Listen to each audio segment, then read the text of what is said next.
Buenas tardes. Bueno, muchas gracias a todas y a todos por venir. Sabemos que es complicado llegar a esta hora. En nombre de las compiladoras voy a decir unos agradecimientos. En primer lugar a Dora y a Rita, que nos acompañan y nos inspiran. A quienes aceptaron participar del libro con sus reflexiones. Gracias por la buena predisposición a lo largo del proceso de compilación y de corrección y por sus valiosos aportes a este libro. A Juan Manuel Ontiveros, quien hizo la primera corrección de los artículos. A Celeste Moretti y Roberta Ruiz del Observatorio de Género en la Justicia, quienes colaboraron en la convocatoria de autores y trabajaron con muchísimo compromiso en la edición y en la corrección de este libro. A las otras integrantes del observatorio, Alba Rueda, Eugenia Poggio, Florencia Sotelo, Marcela Espíndola, Paola Choque, Paula Bodnar y Verónica Treviño, que contribuyeron de muchísimas maneras y construyen a diario el espacio creativo y sororo en el que tenemos el privilegio de trabajar. Gracias, compañeras. A las autoridades y trabajadores de la editorial Cusbaires por su respaldo permanente en la difusión del trabajo del Observatorio de Género.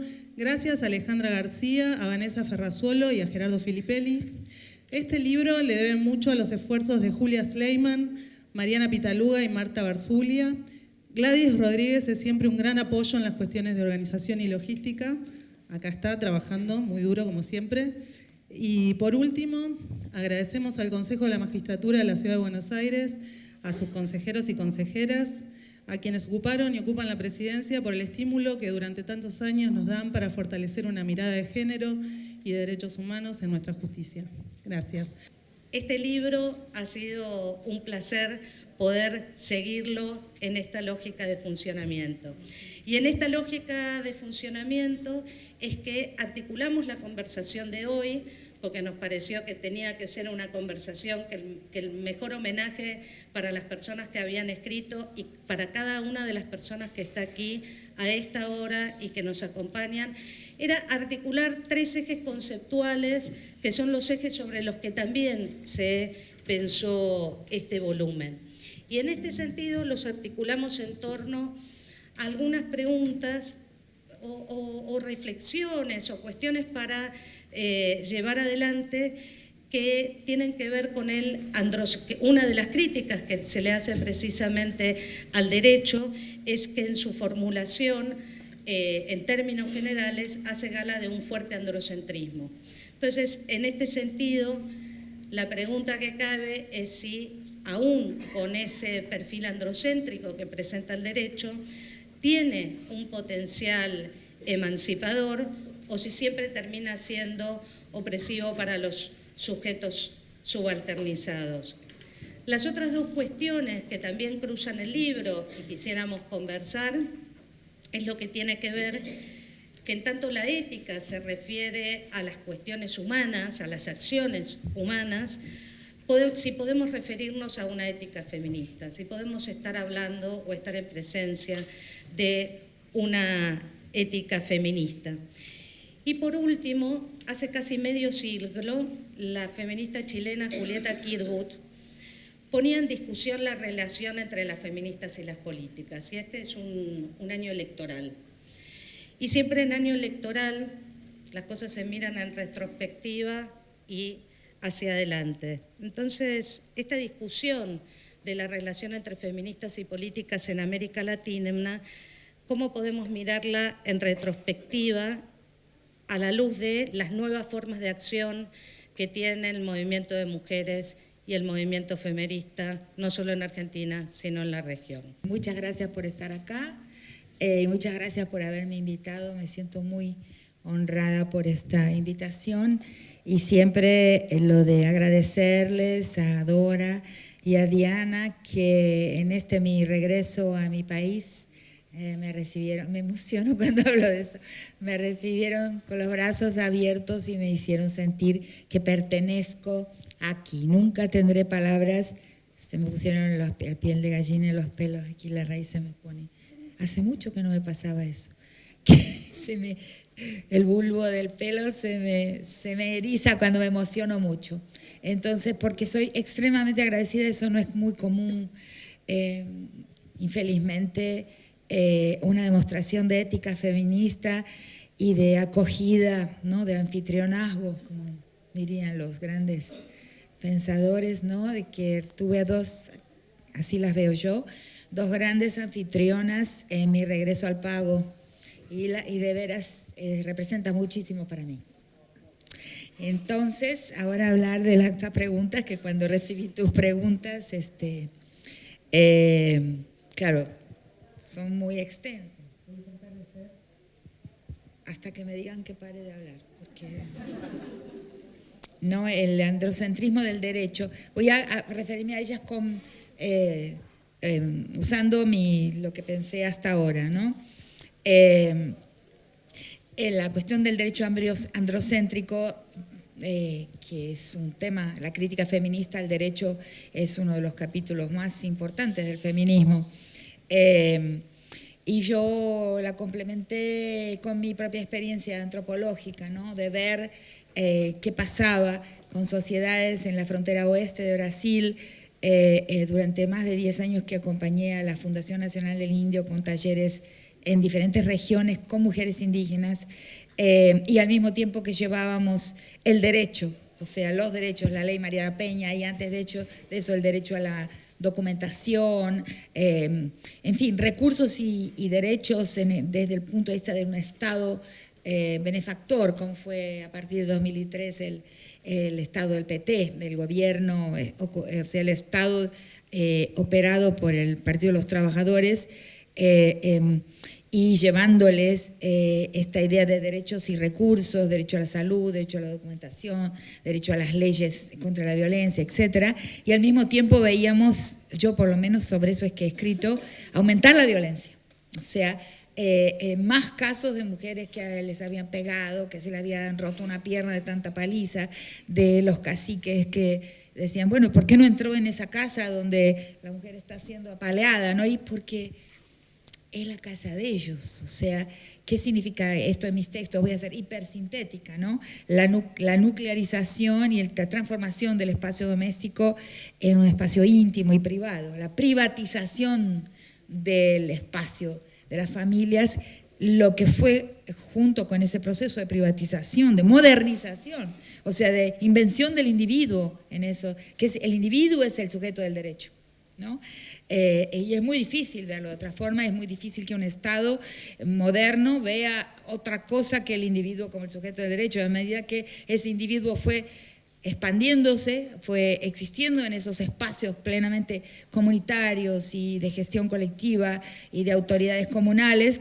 Es en el proceso de individualización y privatización de la vida privada, de la vida personal, es que la mujer se fue volviendo más y más vulnerable. Eso lo vi.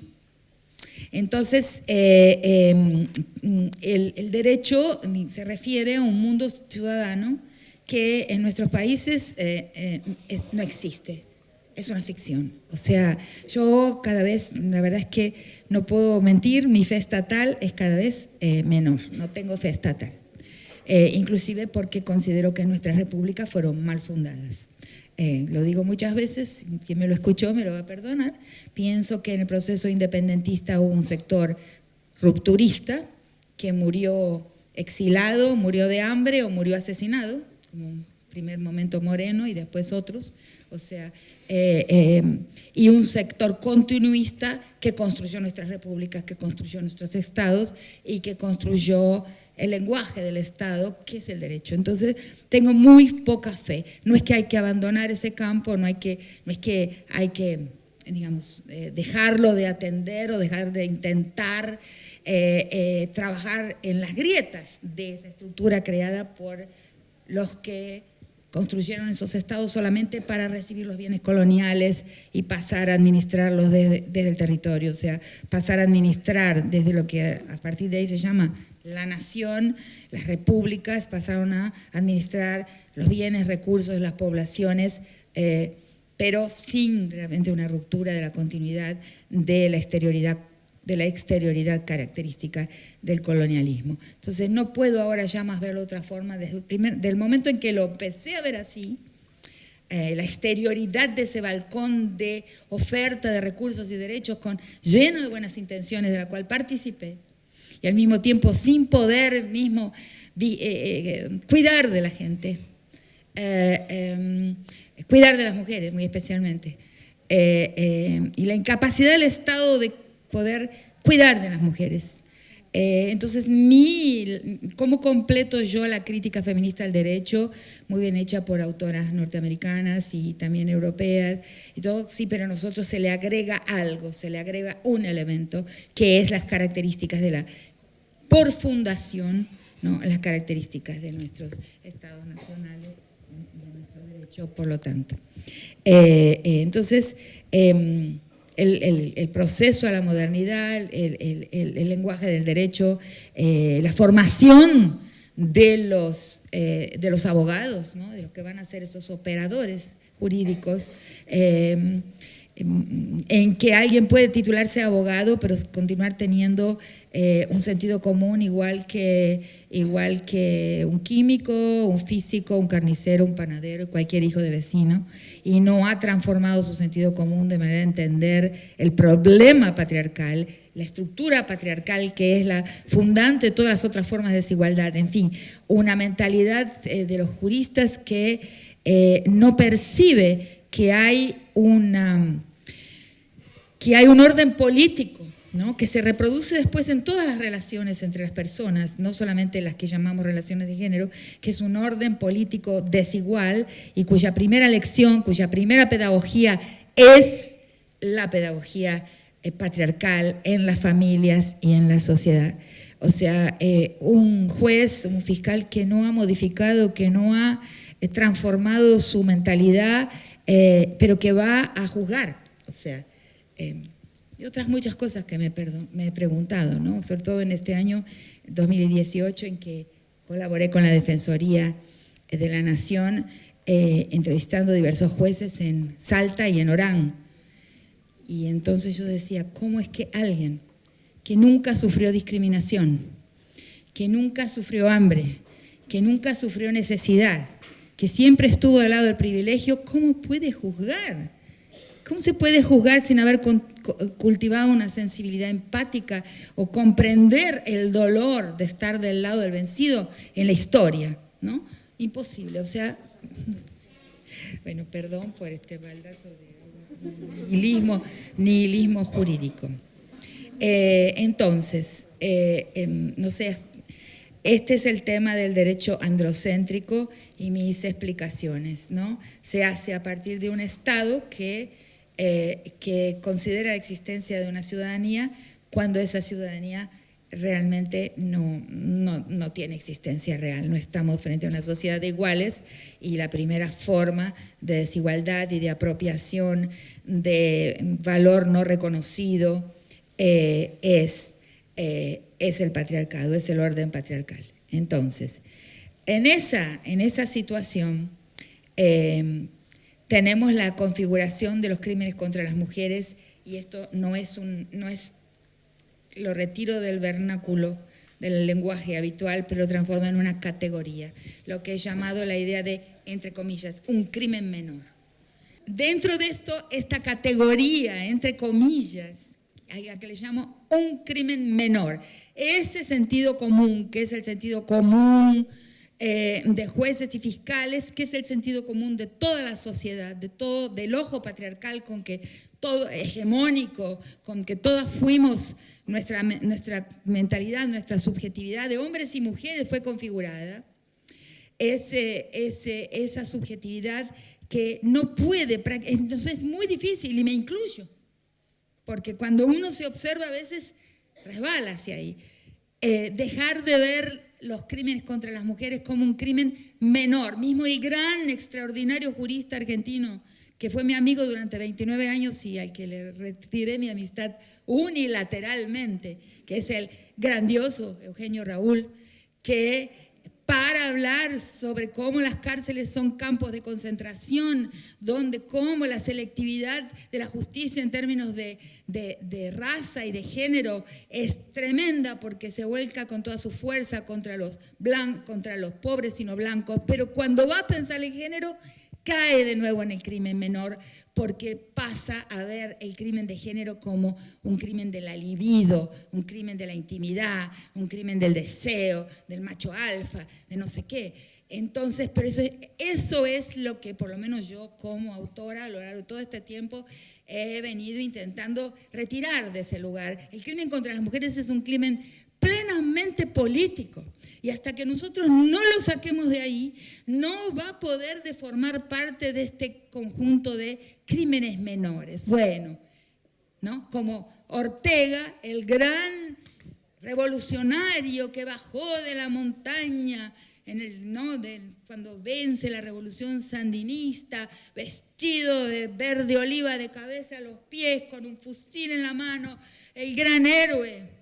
Y al poco tiempo estaba violando a su primero entenada y después hija que la adopta como hija propia desde los 10 a los 24 años. ¿Por qué? Bueno, porque esto es un crimen de alcoba. Esto es una estructura cognitiva. El crimen menor, el crimen de alcoba, es una estructura cognitiva que afecta inclusive la mentalidad de nuestras más importantes luminarias jurídicas. Y no lo hemos sacado de ahí. Entonces yo creo que el gran esfuerzo es sacarlo de ese lugar. Podría extenderme más, pero no quiero más tiempo. Entonces, la ética feminista. Bueno, la ética feminista es lo que vemos aquí, ¿no? Con Dora y con Diana, con respecto a mi persona, el haberme acogido y valorizado mi pensamiento a pesar de ser prácticamente una extranjera y haber sido una extranjera por tanto tiempo. Eso es ética feminista, o sea, primero aliarnos entre nosotras, ayudarnos entre nosotras, construir lazos de amistad entre nosotras, querernos, ¿no? Entre nosotras. Eso es una ética feminista. Y la cuestión de las feministas y la política. Lo que puedo agregar ahí es que yo creo que todas las políticas de Estado, o sea, las políticas de tomar el Estado y a partir del Estado reorientar la historia en la dirección de un mundo mejor, con más bienestar para más gente, que es mi definición de esa meta histórica, muy simple. Más bienestar para más gente y de una forma estable ¿no? Tomar el Estado para mandar la historia en esa dirección, que no es lo que estamos viendo en el momento presente absolutamente. Hay una, ¿no? Entonces, una mejor distribución, en fin, yo no hablo en términos de una utopía, de una sociedad que ya está definida desde el presente, con relación a lo que debe ser, cómo es la sociedad futura, tiene que tener estas características. Ese modelo de pensamiento en el futurista puede volverse autoritario y de hecho se vuelve autoritario. A mí me gusta la idea de un horizonte en el que caminamos, pero caminamos hacia dónde. Y la manera de definir esa meta histórica mía es para un mundo radicalmente pluralista, plural, ¿no? Una democracia que no es pluralista es solamente una dictadura de la mayoría, y una dictadura de la mayoría no es la idea del pluralismo, que es realmente lo radicalmente democrático con que pienso. Entonces una sociedad que camina en esa dirección no ha sido posible tomando el Estado. O sea, y lo que yo por lo menos hasta donde llegué a pensar, veo si tomando el Estado por las armas o tomando el Estado por elecciones, no conseguimos reencaminar la historia hacia el lugar ese de nuestras fantasías de felicidad, o de nuestra imaginación de felicidad mejor, nuestro imaginario de cómo sería un mundo feliz, más feliz. Entonces, esta idea de que es el Estado que va a conducir la historia, para mí ya no es confiable. En realidad, no es el Estado que cambia la sociedad, sino la sociedad que podrá cambiar el Estado. Transformaciones que están acá entre nosotros, nuestra forma de ser, de operar, de relacionarnos. Y a eso yo le veo... Le asocio la idea de una politicidad en clave femenina. O sea, ¿cómo es hacer política como nosotras la haríamos? ¿No? Yo creo que debemos pensar en esto. ¿Cómo es una politicidad? Porque ¿qué ha pasado, ¿no?, con la historia? ¿Qué ha pasado con el tránsito hacia la colonial modernidad, hacia esas repúblicas, ¿no?, a las que acabo de referirme? Lo que ha pasado es que nuestras prácticas de gestión, que nunca dejaron de existir, nuestra gestión de la vida, nuestra gestión de las relaciones, nuestra toma de decisiones, fueron, así como los crímenes contra las mujeres fueron considerados crímenes de la intimidad, o sea, no interesantes de una perspectiva pública, no plenamente públicos, por eso no llegamos bien a los fallos de los jueces, porque no son crímenes plenamente públicos. De la misma forma, nosotras, las mujeres, siempre tuvimos una manera de gestión de la vida, pero eso se lo consideró también del campo de lo íntimo. Nunca se le atribuyó la politicidad que realmente tiene. Entonces, yo creo que la irrupción en la calle, que es casi un síntoma de una insatisfacción profunda, de una enorme masa, ¿no?, de chicas, ¿no?, de nosotras, las viejas, pero también de las chicas, de las chiquitas, sorprendente. ¿De dónde sacaron esa conciencia? Y cuando se las entrevista, uno dice, no están haciendo una fiesta callejera, están contestando, están entendiendo, son políticas. Yo creo que eso es una irrupción de una politicidad que fue obstaculizada en su camino histórico, represada, más que reprimida, represada en su camino histórico y calumniada en el sentido de ser llamada como no política. En el marco de la defensa, el del saber defenderse, Dora ha tenido en los últimos días una particular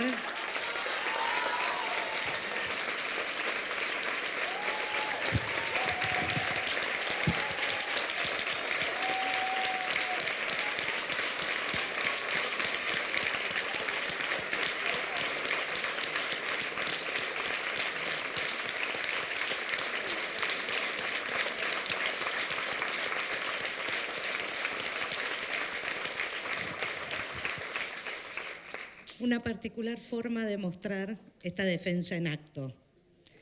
Y además ese acto, en lo personal, para mí entraña una doble ética. Por un lado el acto de Dora y por el otro lado verlo a Mario, con quien compartimos desde nuestro ciclo básico común la posibilidad de que ambos dos estén dando cuenta de este pluralismo democrático. Dora, yo no tengo mucho más para agregar, solo mimos y besos. Ay, me inundan. Rita, querida, me pasa lo mismo que a vos, solo que en mi caso es la senectud. No hay ninguna duda. Bueno, muchísimas gracias por la entrega de este libro. Para quienes ahora estamos tan demandadas en esto de lo que parece ser una onda brancaleónica, micaela, que se ha impuesto por la ley, este texto es una contribución notable. Así que vamos a las cosas que nos han convocado. El libro es un gran pretexto.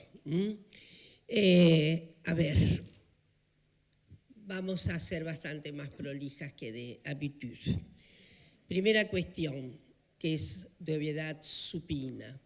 El derecho es un derecho trajinado, hecho, organizado, autorizado inclusive desde el punto de vista de la organización científica.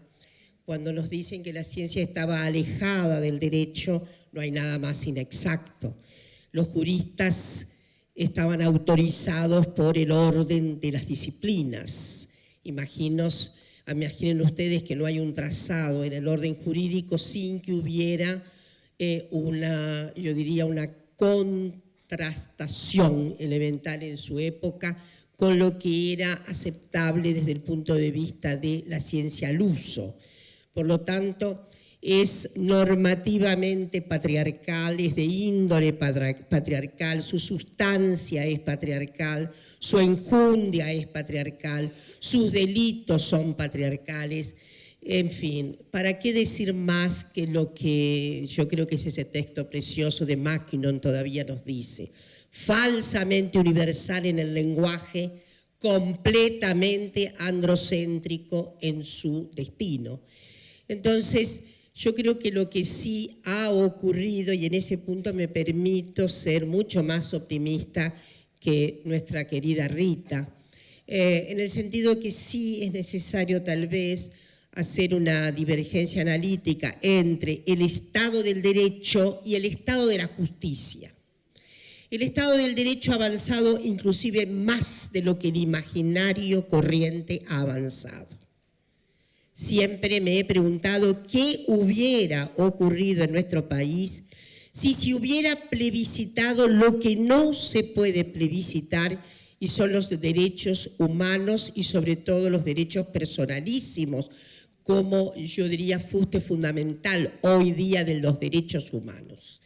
Me pregunto qué hubiera ocurrido, por ejemplo, con un plebiscito sobre la ley de identidad de género. Y la verdad es que en ese punto restablezco absolutamente lo que es una cierta ingeniería de la representación, que la podemos discutir. Y admito, Rita querida, porque una tiene también a veces unas hebras libertarias, admito precisamente que suene un poco anarcoide lo que acabas de plantear, pero al mismo tiempo digo, cuando el Estado no está, es terrible. Cuando el Estado se ausenta, estamos desoladas, y sabemos perfectamente que el Estado puede ser asaltado de algún modo, digo democráticamente asaltado, y felizmente ha ocurrido una legislación que ampara mucho más nuestros derechos.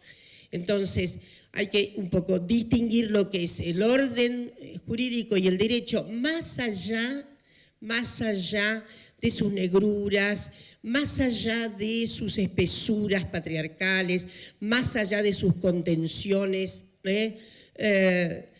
¿cómo diré?, proteicamente antiguas. El problema, en todo caso, es sí la justicia. La justicia está como siempre ha ocurrido, siempre ha ocurrido. Ese siempre suena un determinismo grosero de mi parte, porque no me gusta usar la palabra siempre. Al final me comporto como una historiadora. Entonces, lo que quiero decir es que en realidad sí hay siempre una distancia. Cuando acá hay tanta gente del oficio que me da esta vergüenza meterme en esto, quiero decir es que cuando se impuso el derecho moderno, el derecho regulador del Estado-Nación, el derecho en el que se ampara y justifica el Estado-Nación, obviamente hubo unos acercamientos nuevos a los individuos, una nueva noción de soberanía individual, etcétera, etcétera, también más allá de sus límites.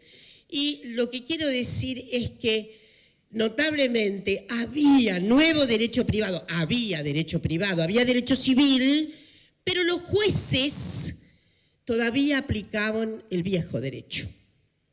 Entonces hay siempre una situación de, yo diría, de retardo. Las mentalidades aplicativas del derecho están siempre en un retardo, salvo lo que está ocurriendo en nuestro país. Yo creo que también hemos podido modificar ciertas mentalidades. Recuerdo hace poco tiempo nomás algunos fallos tremendos en donde se desautorizaba el cambio anatómico a una notable militante trans, y el juez dijo que el Estado no podía corroborar una circunstancia quimérica. ¿Sabían ustedes eso? Unos años más tarde vino la Ley de Identidad de Género, De modo que felizmente el Estado autorizó esas quimeras. ¡Qué suerte! Porque me pregunto, ¿dónde estará la mentalidad? ¿En qué odre, si es que ha quedado depositada? Lamentablemente tiene una insistencia y una perseverancia. Pero como yo soy una optimista y redenta, pienso que, sin embargo, ha habido un cierto cambio de fallos más allá de los latidos viejos, de lo que pasa con el caso de Lucía Pérez en Mar del Plata, de lo que ha pasado con otros fallos atroces y demás. Pero ¿saben qué? Estoy muy persuadida de que la marea será incontenible. Hay hoy una habitación de muchos cuerpos femeninos en el aparato de justicia. Es cierto, no te engañes, Barrancos. Los cuerpos femeninos no garantizan mucho, porque el triunfo del patriarcado, en todo caso, lo digo tantas veces, no es el triunfo rotundo del patriarcado regente, del patriarcado del poder que conocemos. El triunfo del patriarcado está en la construcción de la subjetividad de las mujeres, que admiten que eso es inmarcesible, que es un sino. Ese es el triunfo del patriarcado. ¿Cómo las mujeres vamos a sacarnos el patriarcado de adentro? Esta es la cuestión.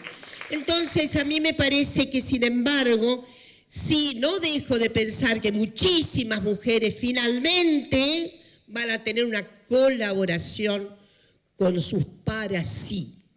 Necesitamos una nueva colaboración del para sí de cada mujer. Y está entonces en nuestra mejor expectativa. Yo diría, hay una apuesta, hago una apuesta, estoy segura de que la aplicación del derecho va a cambiar en este país. Estoy segurísima. Ha habido fallos notables, ha habido algunas circunstancias que permiten renovar estas cuestiones. Yo creo, además, lo digo así, como una apuesta que no es mía, es de Virginia Woolf, o sea, que tiene un siglo en este momento, casi.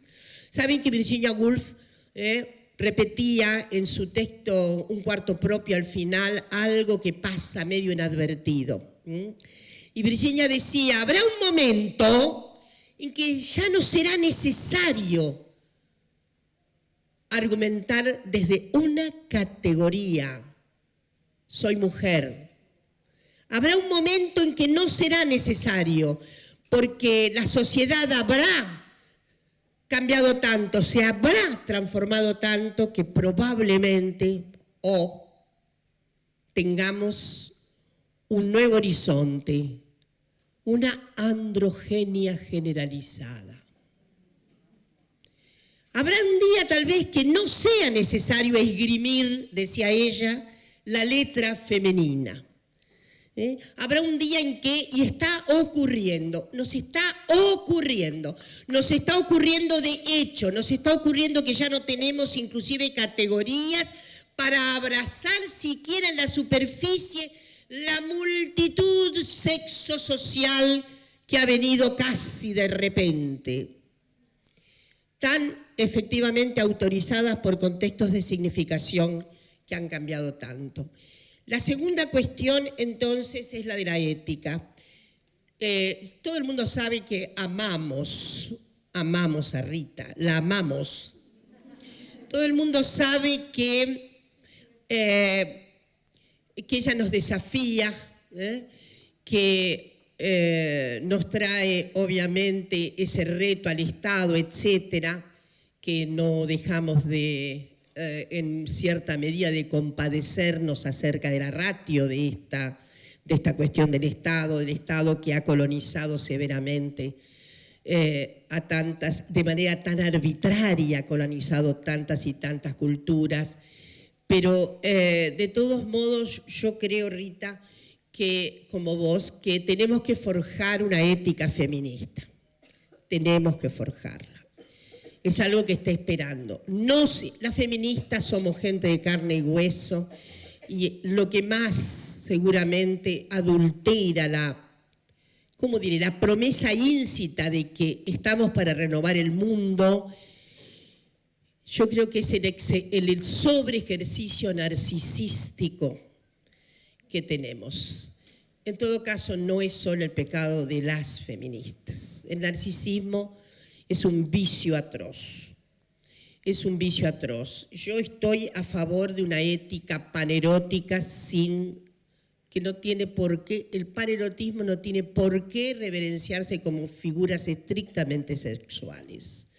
El panerotismo es una construcción, una piensa en las construcciones decimonónicas, utópicas, y siempre piensa en ejercicios extendidos de la afectividad convergente, aún siendo divergente ciertas ideas y ciertas cuestiones en las que seguramente tendremos muchas divergencias. Pero esto no puede significar atolladeros, no puede significar averías, no puede significar a esta no la quiero más porque piensa diferente que yo. Y tenemos felizmente tantas diferencias teoréticas. Si algo interesante hizo la crítica feminista, es ser la crítica de la crítica de la crítica de la crítica impenitente. Yo voy a recordar algo. Alguna vez se pensó que había un dilema que era casi un estropicio en las referencias de los desencuentros posibles entre dos figuras que fueron muy amigas, como son John Scott y Judith Butler. Es ridículo pensar que la diatriba acerca de género las enemistó. Es ridículo. Son otras las cuestiones que están pendientes en esto. Tenemos muchísimas divergencias de opinión sobre cuestiones absolutamente, yo diría, fundamentales de la vida, pero es necesaria una ética no del acuerdo por el acuerdo, porque lo habla quien es una insurgente irredenta. Nosotros necesitamos salirnos de la idea del consenso amigable porque sí, y también tenemos que salirnos de la idea de que una confrontación fuerte es una enemistad ruda. Tenemos que caminar por otros senderos y creo que esa es la ética del feminismo que se viene. La última cuestión, desde luego.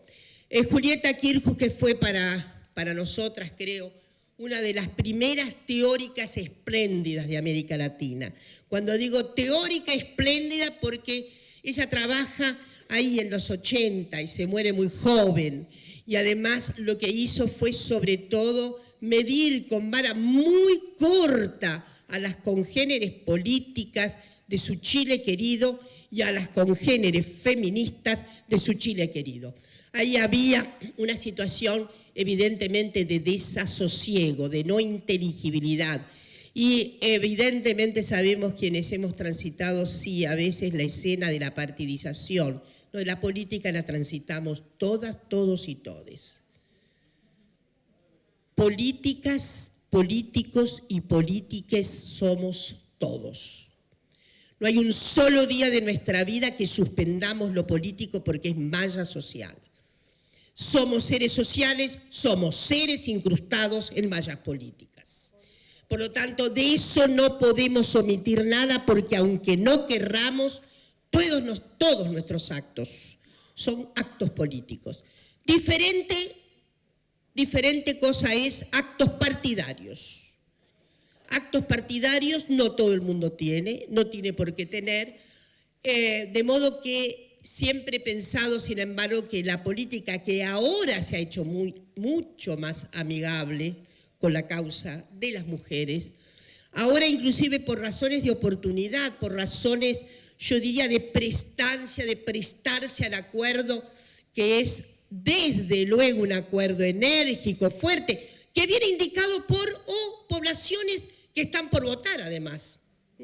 Poblaciones sub-20, las chicas votan felizmente a los 16 años.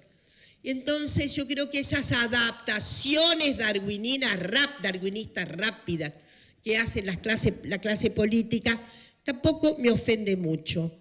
Lo único que le pido es que sea absolutamente convincente, sincero y que haga lo que promete.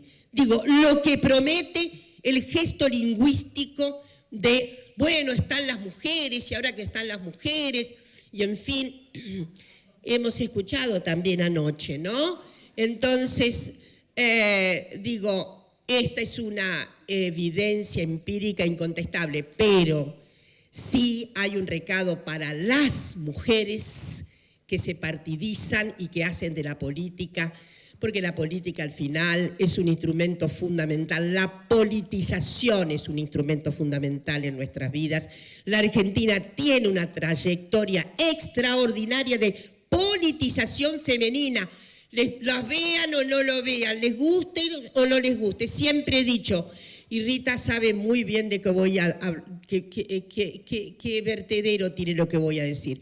La politización de las mujeres en la Argentina es de larga data, y yo creo que desde luego hoy se encuentra más, pero en 1930 y tanto, si a una mujer popular, poco instruida, poco alcanzada por los beneficios de la educación que tanto ya estaban extendidos, pero que aún eran menguados, se le preguntaba a boca de jarro mientras compraba papas en el mercado y ponía el grito en el cielo por el valor que estaban alcanzando las papas, ¿a qué se debía? Jamás hubiera respondido Dios lo quiso así.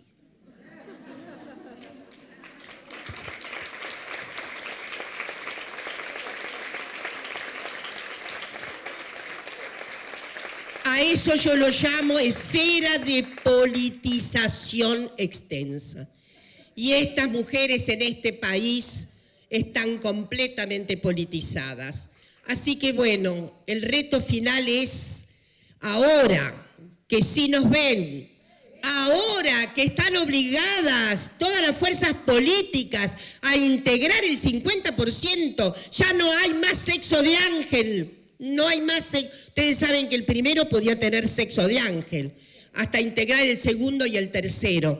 Ahora será una y uno, una y uno, uno y una, une, puede ser, pero será inexorable. Sí hay un recado fundamental. No se olviden de su compromiso transformador. Les pedimos a todas les integrantes de las listas que no se olviden que esperamos una gran transformación de su tarea parlamentaria. Será ley. Bueno, en primer lugar quiero reiterar el agradecimiento de Alumine Moreno, que compiló y se fue. Está por acá. Que podría estar sentada acá perfectamente. Y allí. Y todo mi equipo del observatorio, levanten las manitos, están por ahí. Todo el equipo del Observatorio de Género, cuando pensamos qué es la ética feminista, es lo que practicamos cotidianamente.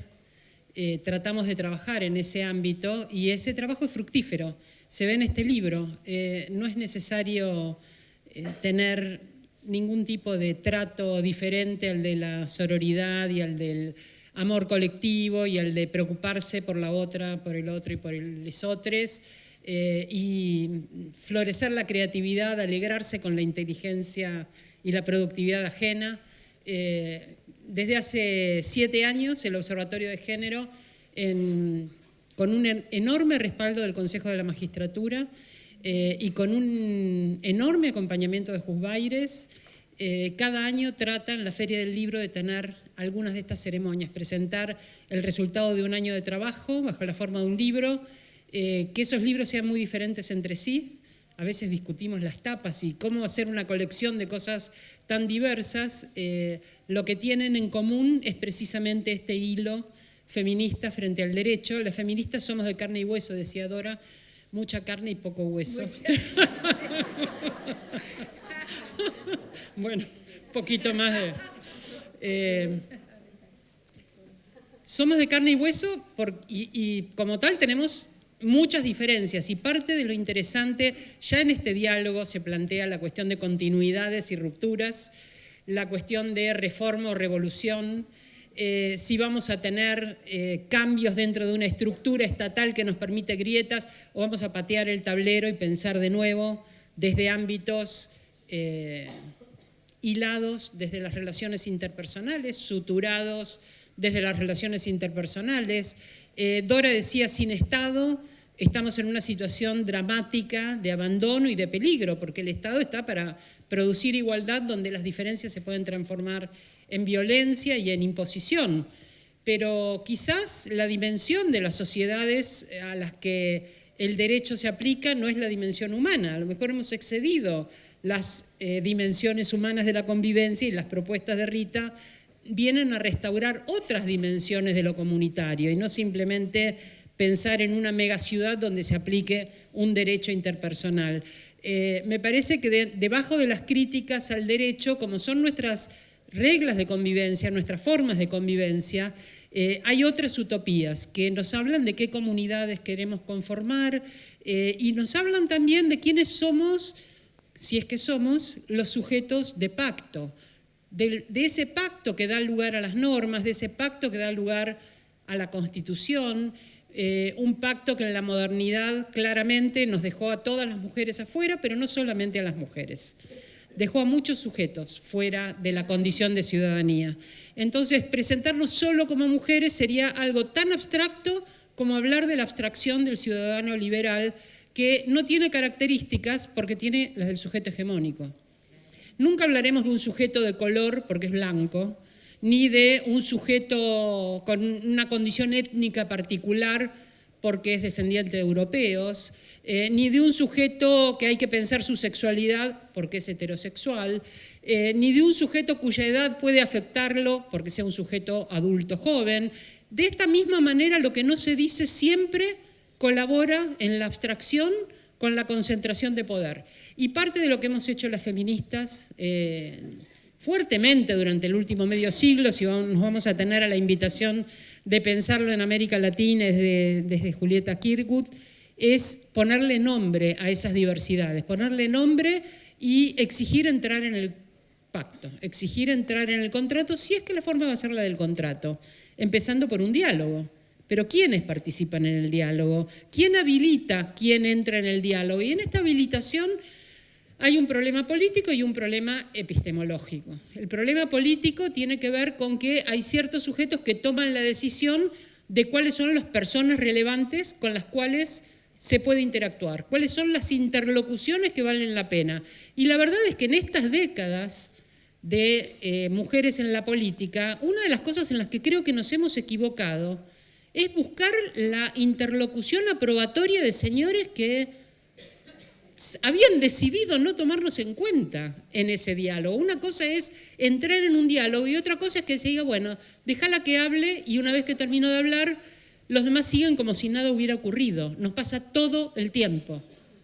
Está bien, no se nos puede echar, nos dejan entrar, decimos lo que creemos y luego el diálogo continúa como si nadie hubiera dicho nada porque es un ruido, no estamos en la frecuencia de la interlocución. Y buscar esa aprobación me parece que tuvo un quiebre muy importante cuando vos decías, bueno, los políticos se dieron cuenta. Creo que 2 millones de mujeres en vigilia en la Plaza del Congreso fue un signo, fue algo.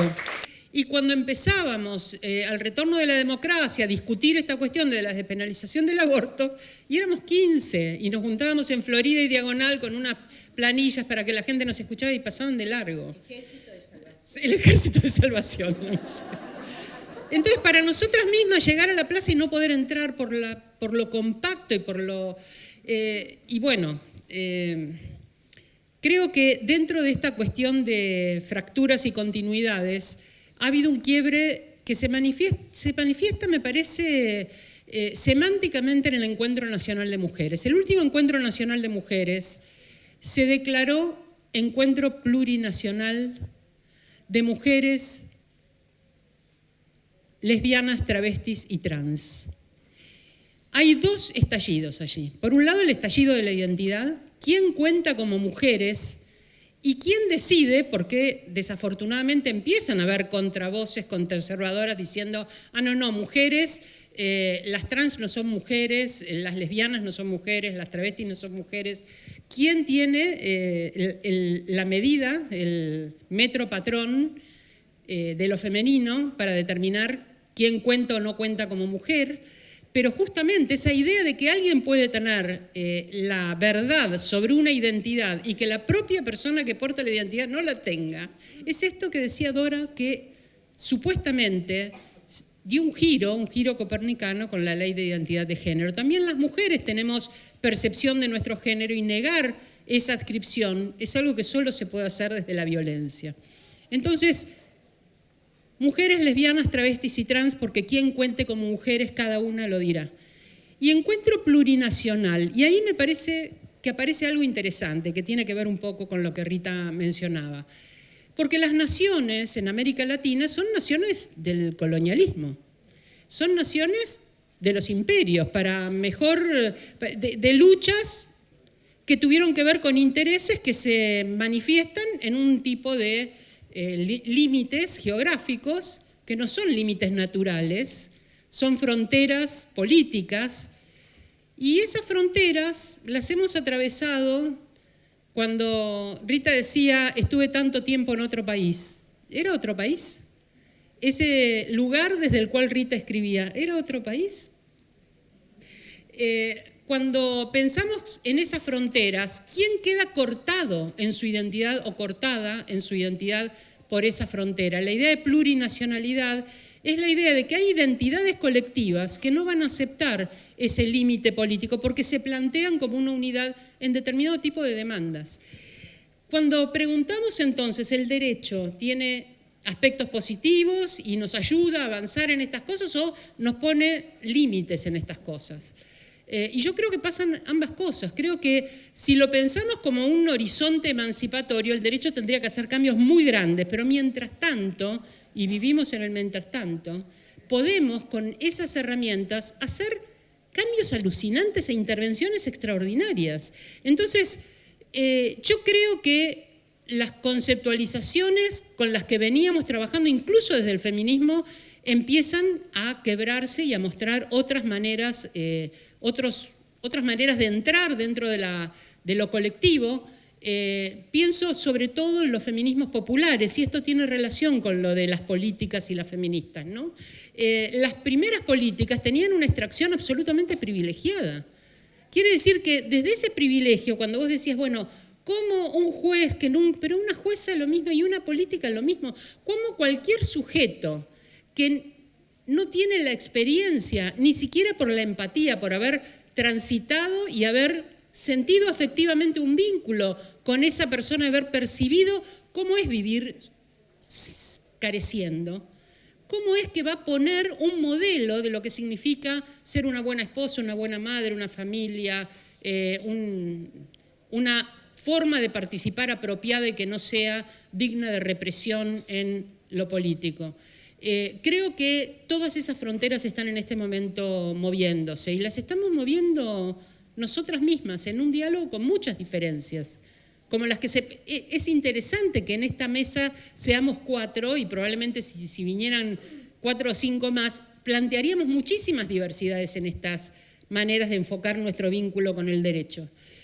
La perspectiva del observatorio es una perspectiva feminista.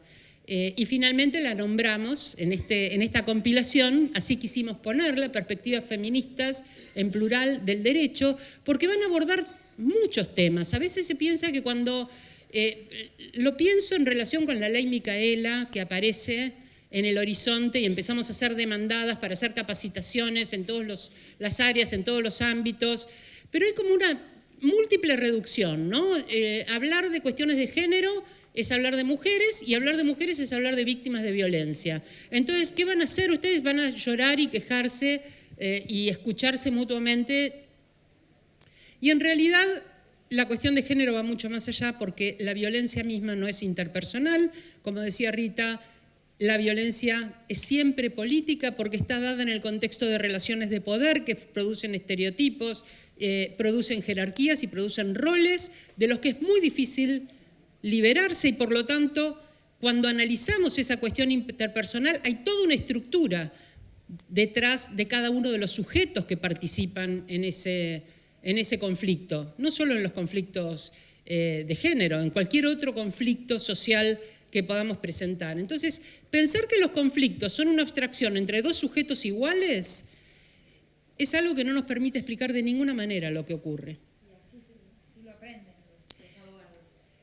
Bueno, ahí tenemos otra cuestión que es, ya nos dedicaremos un poquito más a eso, es cómo se enseña el derecho, cómo se aprende el derecho. Tenemos una actividad en la Facultad de Derecho, que es precisamente un programa de actualización en género y derecho por el que pasaron algunas de las personas que están acá como docentes, como estudiantes, y que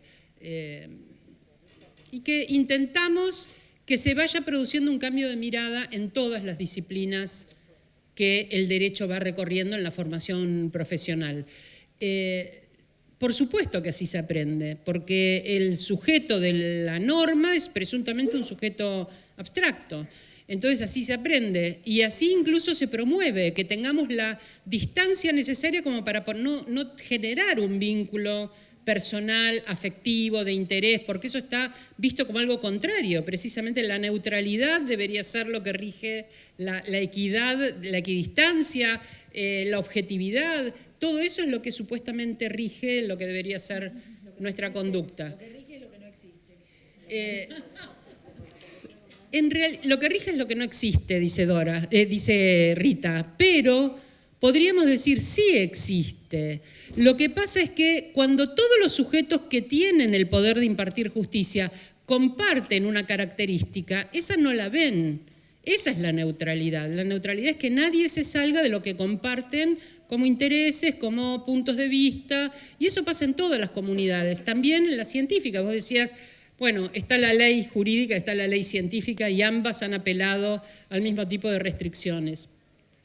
Yo creo que parte de lo que tenemos que hacer es una herramienta poderosa el derecho, y que de la misma manera que podemos pensar que nos limita, también es una herramienta de emancipación, es una herramienta de cambio que yo creo que muchas de las personas que están acá la han usado y la usan de esa manera. Y parte de lo que hay en este libro son estas estrategias. Yo no quiero hablar del contenido del libro porque Jusbaires le ha regalado un libro a cada persona que entró a este salón. Quiero decir que para mí esto es como una fiesta, estar con mis amigas, con mis compañeras, con mis colegas, con quien producimos vínculos amorosos, múltiples.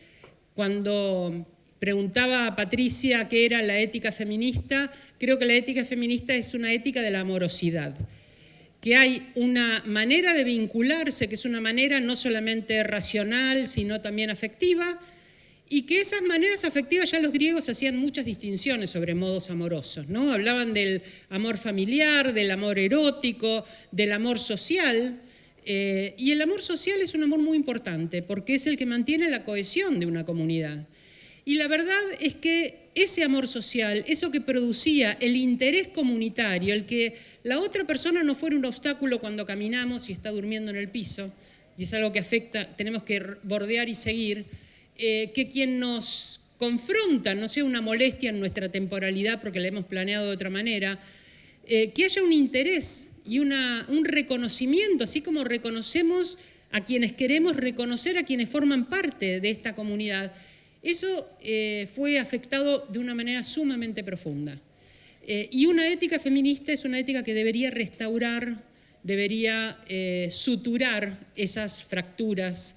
No sé si hablar de grietas porque es una palabra un poco complicada. Pero también esas grietas. Porque el feminismo afectado por esas grietas es un feminismo impotente. Realmente creo que el daño que produce esta falta, esta confrontación, esta falta de posibilidades de diálogo. El diálogo llega después, pero posibilidades, estar en situación, estar en circunstancia de escucha y de disposición a formar una comunidad que dialoga. Me parece que esto nos falta este entrenamiento porque hace mucho que no lo hacemos y a veces eso da lugar también a formas de justicia un poco distorsionadas. Y me voy a referir a algo inapropiado, como corresponde a un evento feminista, que es el fenómeno de los scratches, ¿no? Algo novedoso que tiene un aspecto colectivo y podríamos decir, bueno, estamos colectivamente haciendo una reacción frente a la vulneración de nuestros derechos, pero que también tiene en ese repentismo unas formas de castigo simbólico, pero a veces real e incluso a veces con la injuria, como dice Judith Butler, la injuria tiene efectos en la corporalidad. El insultar a alguien no es simplemente algo verbal, aunque sea el verbo el camino, sino que tiene un efecto físico, un efecto corporal, un efecto subjetivo, produce un tipo de daño material y no solamente simbólico. Cuando decidimos que alguien que comete una falta va a ser apartado de la comunidad y va a ser aislado de los bienes que esa comunidad produce, aunque los bienes sean compartir el escenario de una escuela secundaria, compartir un viaje de egresados, compartir una fiesta. Cuando hemos decidido que la justicia consiste en que si un sujeto comete un error se lo expulsa, hemos decidido un modo de aplicar la justicia. Y si lo generalizamos, y yo quiero dialogar con las feministas jóvenes sobre esto, si lo generalizamos, producimos una sociedad invivible. Entonces, a mí me gustaría pensar de qué manera lo positivo de todas las políticas del escrache, lo positivo es, yo sí te creo, la palabra de la mujer vale, esta es la parte epistémica que es un cambio en nuestro sistema, porque las mujeres hasta los años 60 ni siquiera podíamos ser testigos en un juicio, nuestra palabra no valía nada, no era portadora de verdad. Entonces, que una mujer, que una chica denuncie una situación de abuso, una situación de violencia y le creamos, es producir una comunidad de iguales donde somos receptivas y esa palabra tiene valor de verdad. Hay justicia epistémica, ahí donde no había justicia epistémica. Entonces, lo considero un valor muy positivo. Considero muy positivo ahora que sí nos ven, es decir, es un colectivo y nos pasa a todas colectivamente, ahora que estamos juntas, ahora que sí nos ven. Sudor Marica se llama el grupo que lo canta, digo para que lo puedan googlear. Además de Dora Barrancos está Sudor Marica, que la inspira, ¿no? Entonces, está ese producir comunidad. También está, ya no nos callamos más. Ya no nos callamos más quiere decir, hay experiencias que hemos tenido y las hemos vivido como parte de lo íntimo, de lo privado, de lo subjetivo, y ahora las vamos a hacer públicas. Las vamos a decir en el lugar donde somos vistas y somos escuchadas. Y ese lugar es un lugar nuevo para nosotras, porque justamente esta productividad de lo doméstico estamos separadas unas de otras e invisibles e inaudibles para las demás. En parte las redes han tenido este efecto de poder juntarnos, aunque no estemos físicamente en el ágora, ¿no? Pero estamos en un espacio que compartimos y donde decidimos que esas experiencias que tenemos abusivas no las vamos a silenciar en función de ese sujeto al que admirábamos, que tenía poder, que tenía prestigio, que no queremos darle razones a los otros para que nos ataquen, entonces silenciamos en nuestros grupos las violencias y los abusos. Ya no nos callamos más, me parece un efecto poderoso y positivo. Pero creo que ese efecto, y hay un tercer efecto positivo que me parece muy importante. Cuando el año pasado Actrices Argentinas hizo su conferencia de prensa y se enunció la experiencia de Thelma Fardín, su experiencia de violación, hubo esa noche en las redes muchísimos testimonios de personas, mujeres, varones, personas que decían, tuve una experiencia infantil y la había olvidado porque no la interpreté como un abuso o no la interpreté como una violación porque en el momento en que se produjo no había herramientas para interpretarla. Sencillamente era una experiencia arrasadora que quedó en el olvido. Y esta enunciación por parte de alguien visible, notable, creíble, identificable, esta visión en lo público hizo que esta experiencia salga de lo privado y vaya a formar parte de una comunidad. Nos pasa a todas.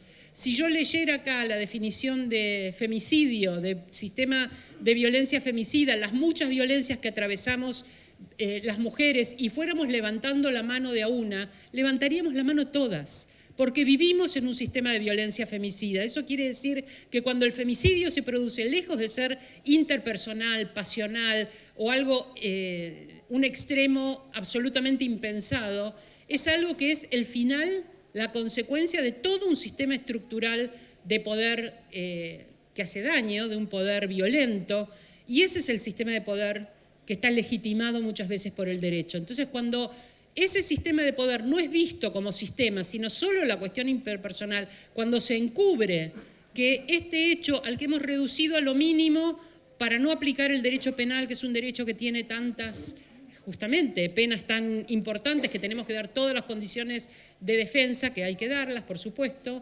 que tenemos que dar la ocasión de defensa y de presunción de inocencia, que hay que darla, por supuesto, pero no estamos mirando que hay todo un sistema del cual estas personas forman parte, agresor y víctima, y no pensamos en cambiar también con esa herramienta poderosa que es el derecho a este sistema. Estamos cerrando los ojos, no importa cuántas mujeres y varones haya en las estadísticas, importa en este estallido de las mentalidades, esta irrupción de lo diverso, pensarnos estructuralmente y sobre todo este cambio emocional de comprometernos con las otras personas en una comunidad.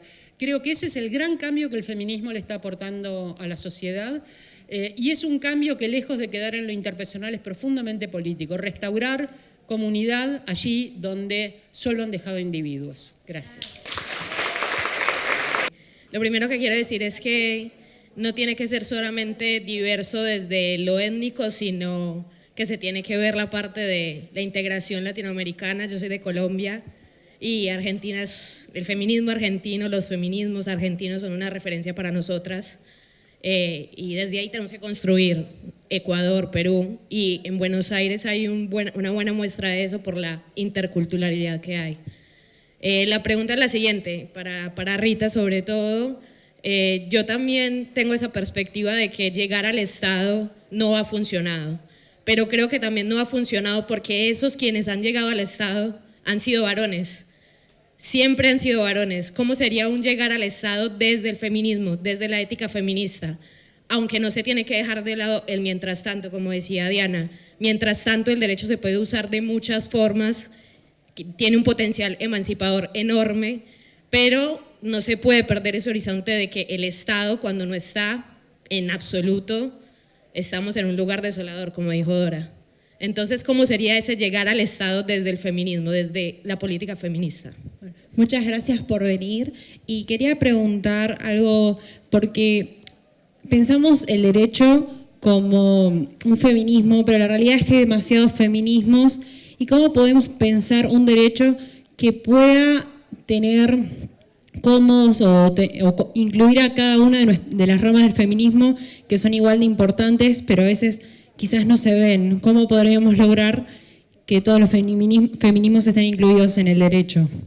No considero que el Estado, que debamos abandonar la herramienta del Estado, pero sí mirar sus defectos con extrema severidad, que es lo que intento estratégicamente con mi discurso, ¿no? Para tocar, ¿no?, la sensibilidad que todavía puede restar en algunos de los jueces y fiscales.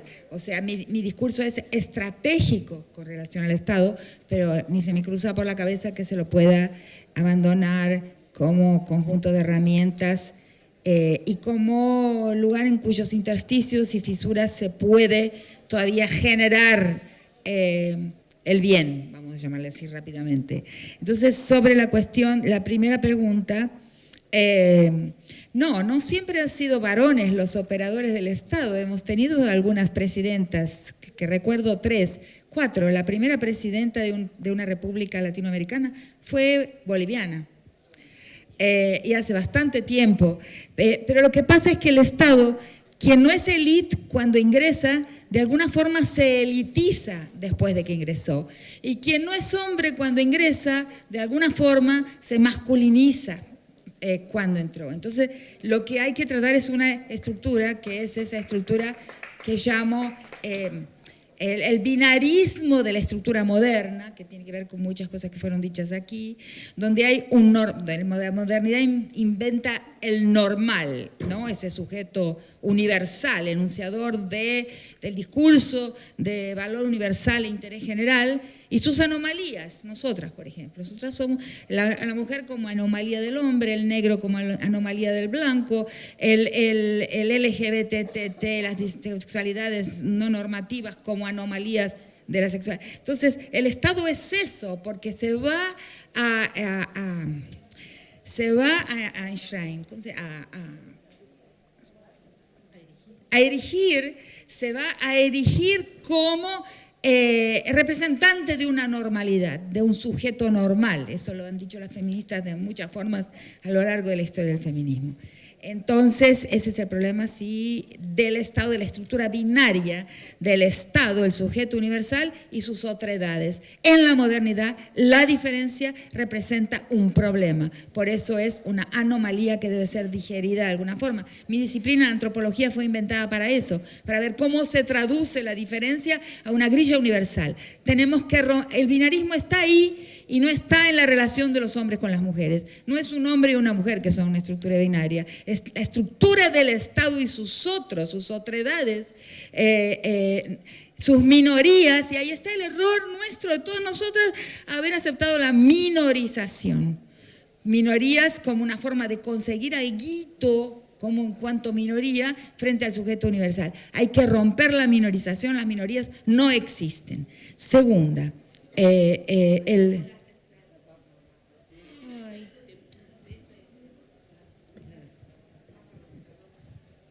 fueron hechas a las 3. Bueno, la segunda no, la voy a dejar. La tercera sí. No, una sola cosa. No olvidemos que en este país estuvo presa durante 3 años una persona que no entendía el español, Reina Marás. No sabía una palabra de lo que le estaba pasando, fue juzgada, condenada, procesada, todas las etapas hasta quedar en la cárcel sin entender ni pío de lo que le estaban diciendo. No olvidemos eso, porque es un síntoma del derecho que es absolutamente fundamental. Fue procesada sin comprender lo que le estaba pasando y nadie se dio cuenta, nadie. La simple idea de la ley se reputa conocida por todos. Esa simple ficción de que todas las personas conocemos las normas que se nos aplican y por lo tanto violarlas es violar algo que se conoce y se transgrede, es una ficción que obviamente produce un binarismo tremendo. ¿Cómo se hacen presentes los...? Bueno, yo tampoco creo que el problema sea que han sido hombres. De hecho, tengo un feminismo absolutamente inclusivo y creo que esos varones podrían ser feministas así como hay mujeres que claramente están en las antípodas del feminismo, entre otras cosas por sus interlocuciones. Entonces, no me parece que el problema sea que sean hombres, sino que representan el patriarcado. Esa condición política es lo que creo que produce daño. Y con respecto a los límites geográficos también, creo que pensarnos América Latina es algo muy reciente en nuestra historia, muy reciente. Nuestra mirada era una mirada a Europa, incluso una mirada a espaldas del federalismo, del interior, y yo que recorro muchas provincias realmente me encuentro con centros extraordinarios de producción intelectual y a veces me dicen, lo que pasa es que estamos muy lejos, nosotros estamos tan lejos, ¿cómo vas a estar lejos si estás aquí? Le digo yo, todos estamos en un aquí.